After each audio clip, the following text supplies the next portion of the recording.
बांग्लादेश से इन दिनों लगातार भारत विरोधी आवाजें उठ रही हैं। बांग्लादेश के अलगाववादी नेता भारत के पूर्वोत्तर राज्यों के खिलाफ बयान दे रहे हैं, यहां तक कि भारत को धमकी देते हुए सारी हदें पार कर दे रहे हैं। बांग्लादेश से शेख हसीना की सत्ता से जाते ही भारत से रिश्ते तल्ख हो गए थे। इन दिनों बांग्लादेश का एक प्रमुख नेता हसनत अब्दुल्ला अपने भारत विरोधी बयानों की वजह से चर्चा में है। यहां तक कि वो अपने समर्थकों के साथ बांग्लादेश में इंडियन हाई कमीशन के बाहर प्रदर्शन करने भी पहुंच गया था।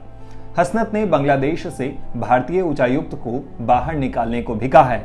बांग्लादेश में बीते कुछ समय से भारत विरोधी आवाजें उठने की वजह वहां की अंतरिम सरकार को माना जा रहा है। कहा जा रहा है कि यूनुस कट्टरपंथियों को बढ़ावा दे रहे हैं। दूसरी तरफ भारत भी वहां की स्थिति पर नजर रख रही है। असम के मुख्यमंत्री हिमंता बिस्वा शर्मा ने बांग्लादेशी नेताओं की तरफ से मिलने वाली धमकियों पर तीखी प्रतिक्रिया भी दी है। बांग्लादेश में थोड़ा लास्ट 1 सालों से यह चर्चा बार बार हो रहा है कि नॉर्थ ईस्ट को भारत से अलग करके बांग्लादेश का साथ शामिल करने का बात बार बार आ रहा है। लेकिन भारत आप जानते हैं, भारत एक बहुत बड़ा देश है, न्यूक्लियर नेशन है, 4th largest economy in the world. So Bharat को बांग्लादेश कैसे ये कर पाएगा, ये तो सोचना भी गलत है। लेकिन बांग्लादेश का लोगों का सोच खराब है, हम लोग उनको बहुत ज़्यादा मदद करना नहीं चाहिए और ये लोगों को भी ये सिखा देना चाहिए कि भारत का ऊपर ऐसा सब व्यवहार करने से हम लोग चुप नहीं रहो। दरअसल बांग्लादेश में अगले साल फरवरी में आम चुनाव होने वाले हैं। वहां की मुख्य पार्टियों पर प्रतिबंध के बीच नेशनल सिटीजन पार्टी यानी एनसीपी का उदय हुआ। हसनत अब्दुल्ला इसी पार्टी के सर्दर्न चीफ ऑर्गेनाइजर हैं। उसे कुमिल्ला 4 से उम्मीदवार बनाया गया है। इसके बाद से वो लगातार भारत के खिलाफ बयान दे रहा है। सबसे पहले तो उसने नॉर्थ ईस्ट राज्यों को लेकर विवादित बयान दिया और अब उसने भारत में बांग्लादेशी उच्चायुक्त को तलब किए जाने को लेकर भारत पर निशाना साधा है। दरअसल बुधवार को भारत ने दिल्ली में बांग्लादेश के उच्चायुक्त रियाज हमीदुल्लाह को तलब कर ढाका में भारतीय उच्चायोग की सुरक्षा को लेकर अपनी चिंता जताई थी। इस पर बुधवार को कुमिल्ला के देवी द्वार में एक जनसभा को संबोधित करते हुए हसनत अब्दुल्ला ने आपत्ति जताते हुए कहा, हमें भारत के इस रुख पर कठोर प्रतिक्रिया देनी चाहिए थी। भारत के उच्चायुक्त को देश से बाहर निकाल देना चाहिए था क्योंकि वो शेख हसीना को शरण दे रहा है। भारत के साथ द्विपक्षीय संबंध पारस्परिक सम्मान पर आधारित होने चाहिए। बांग्लादेश भारत की संप्रभुता और सीमाओं का सम्मान तभी करेगा जब भारत भी बांग्लादेश के प्रति वही सम्मान दिखाएगा। अगर आप देखते ही गोली मारने की नीति में विश्वास रखते हैं तो हम देखते ही सलाम करने की नीति पर क्यों चले। दरअसल बीते कुछ महीनों में बांग्लादेश के नेता भारत के खिलाफ आए दिन इस तरह के आरोप लगाते रहे हैं।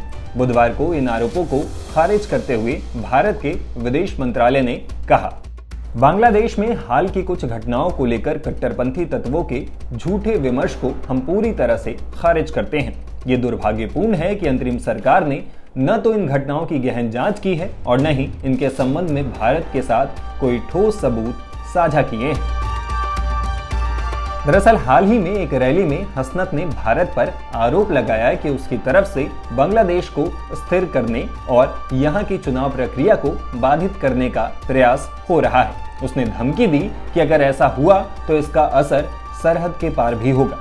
भारत पर ऐसा ही आरोप अंतरिम सरकार के कार्यवाहक मुखिया मोहम्मद यूनुस ने भी चीन में जाकर लगाया था। उन्होंने कहा था कि भारत के पूर्वोत्तर राज्यों का समंदर से कोई संपर्क नहीं है, इसलिए इस इलाके का अभिभावक बांग्लादेश है।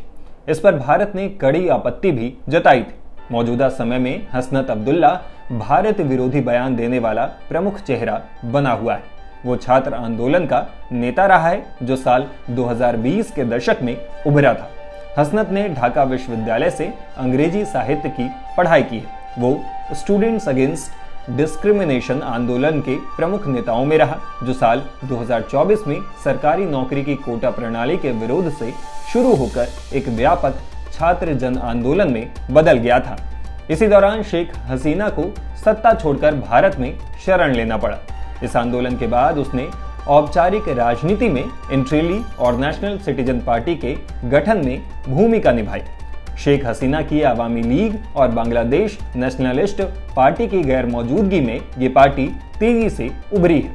हसनत अब्दुल्ला अपनी अलगाववादी बयानबाजी के लिए जाना जाता है। भारत के खिलाफ हसनत अब्दुल्ला की आक्रामकता को लेकर बांग्लादेश ओपन यूनिवर्सिटी की एसोसिएट प्रोफेसर आरिफा रहमान रूमा ने मोहम्मद यूनुस सरकार पर आरोप लगाया है।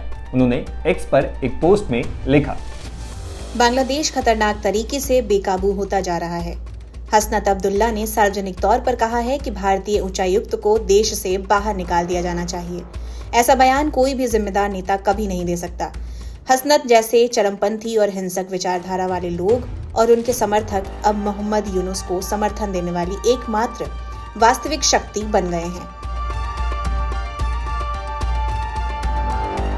वहीं बांग्लादेश की पूर्व प्रधानमंत्री शेख हसीना के बेटे सजीव वाजिद जॉय ने इंडियन एक्सप्रेस को दिए ईमेल इंटरव्यू में कहा है कि मोहम्मद यूनुस के नेतृत्व वाली अंतरिम सरकार एक इस्लामी शासन स्थापित करने की कोशिश कर रही है। उन्होंने कहा, यह भारत के लिए गंभीर चिंता का विषय होना चाहिए। हमारी अवामी लीग सरकार ने भारत की पूर्वी सीमाओं को सभी आतंकवादी गतिविधियों से सुरक्षित रखा था।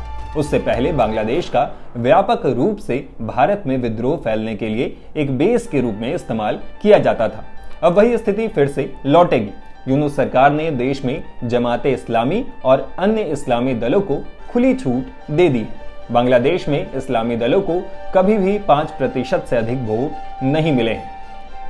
सभी प्रगतिशील और उदारवादी दलों पर प्रतिबंध लगाकर एक धांधलीपूर्ण चुनाव कराकर यूनुस इस्लामिक कट्टरपंथियों को सत्ता में स्थापित करने की कोशिश कर रहे हैं। बता दें कि बांग्लादेश की अधिकतर सीमाएं भारत से घिरी हुई हैं। बांग्लादेश की 94% सीमा भारत से लगती है। भारत और बांग्लादेश के बीच 4367 किलोमीटर लंबी सीमा लगती है, यानी बांग्लादेश लगभग चारों तरफ से भारत से घिरा हुआ है। ऐसे में बांग्लादेश सुरक्षा और व्यापार के मामले में भारत पर निर्भर है। पिछले साल अगस्त महीने में विरोध प्रदर्शन के बाद शेख हसीना को प्रधानमंत्री की कुर्सी छोड़कर भारत आना पड़ा था और तब से ही वो यहीं पर है।